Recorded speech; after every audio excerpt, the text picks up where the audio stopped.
నమస్కారం ఘంటారావానికి స్వాగతం. ముందుగా ప్రధానాంశాలు. దివాన్ చెరువు రిజర్వ్ ఫారెస్టులో ఎగిసిపడుతున్న మంటలు, దట్టంగా కమ్ముకున్న పొగలు, ఆందోళనలో రైతులు.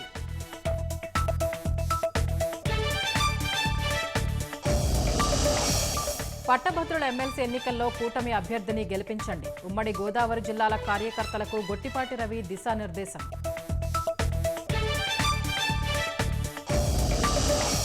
మహాకుంభమేళాలో సందడి చేసిన భూటాన్ రాజు, త్రివేణి సంగమం వద్ద పుణ్యస్నానం చేసి ప్రత్యేక పూజలు.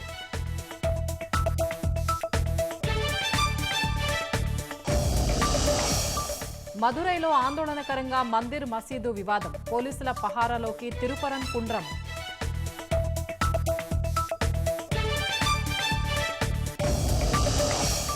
భారీ లాభాలు నమోదు చేసిన దేశీయ స్టాక్ మార్కెట్లు, 1397 పాయింట్లు పెరిగిన సెన్సెక్స్.